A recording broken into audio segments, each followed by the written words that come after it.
Today I'm going to make chocolate cake. I'm taking a page right out of my cookbook and I'm going to utilize the easy chocolate ganache to go on top of this single layer chocolate cake. It's going to be so good. My kids are excited. I'm preheating the oven and my youngest already knows that Mama's going to bake something. So here we go.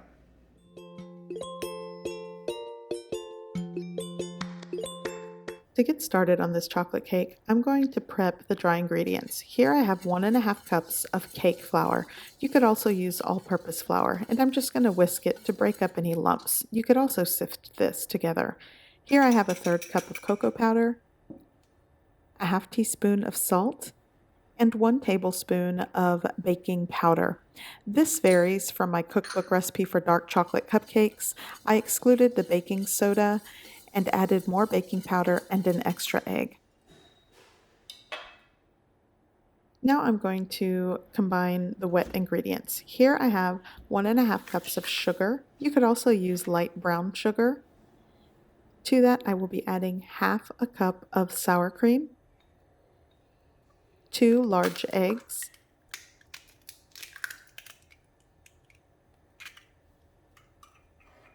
a 1/2 cup of whole milk, a 1/3 cup of cooking oil. I'm using grapeseed oil, 1 teaspoon of vanilla extract, and now I'm going to whisk and combine well.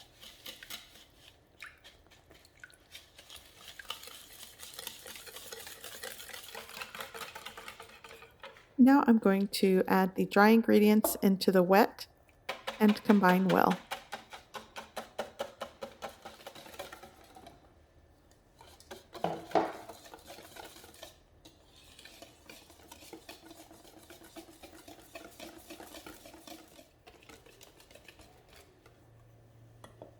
Okay, so that's combined. Now I'm going to add a 1/3 cup of hot coffee.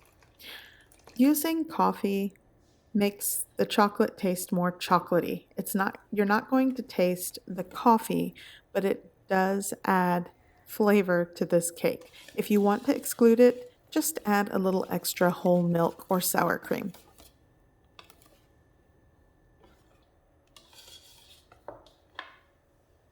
Here I have an 8-inch round cake pan with a 3-inch wall on the sides. Now I'm adding a cake sleeve around the baking pan to help evenly bake the cake. It also prevents it from doming too dramatically. It kind of keeps it level. But I've been having oven issues and I just have not had luck to get a technician out here to work on it, so I'll take any help I can get. So creating this sleeve with a damp cloth in the center of the aluminum foil will just help cook it a lot more evenly.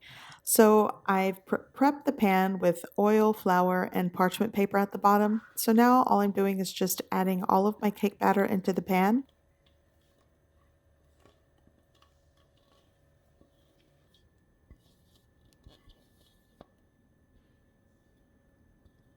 I'm going to bake this in a preheated oven at 350 degrees Fahrenheit for 45 to 50 minutes or until a toothpick comes out clean. Now that my cake is done, I'm just going to let it set on this cooling rack in the pan for about 10 to 15 minutes.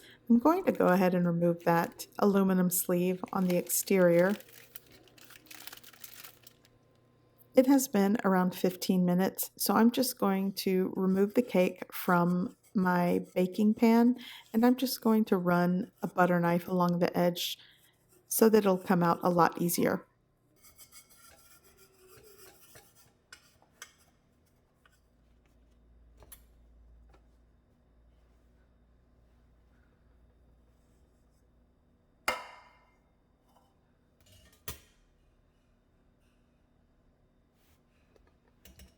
Now I'm just going to let the cake continue cooling for another 30 minutes or so. I'm going to peel the parchment paper off the bottom and flip it onto my cake platter. And you'll want to do this once it's completely cooled. Okay, so I'm going to work on the ganache. Here I have 8 ounces of semi-sweet chocolate chips. To that, I'm going to add a 1/2 cup of hot, heavy cream that I've just heated up in the microwave for about a minute. And now I'm just going to let this set for about 10 minutes. And after 10 minutes, I'm going to take my whisk and start to combine the heavy cream with the melted chocolate chips.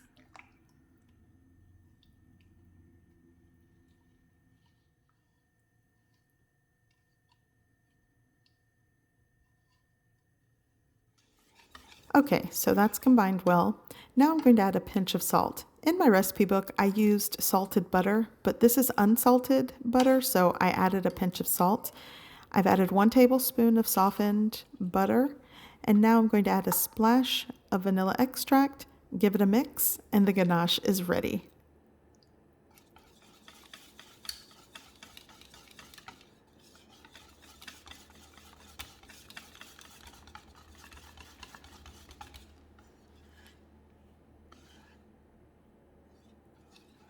So for presentation purposes, I've added parchment paper under the cake.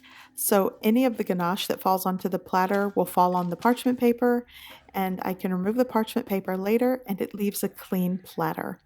So I'm just going to pour this onto the cake. I'm going to cover the sides, the top, and once I completely frost this or ice it with the ganache, I'm going to let it set for about 30 to 35 minutes and then serve.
I hope you give this recipe a try.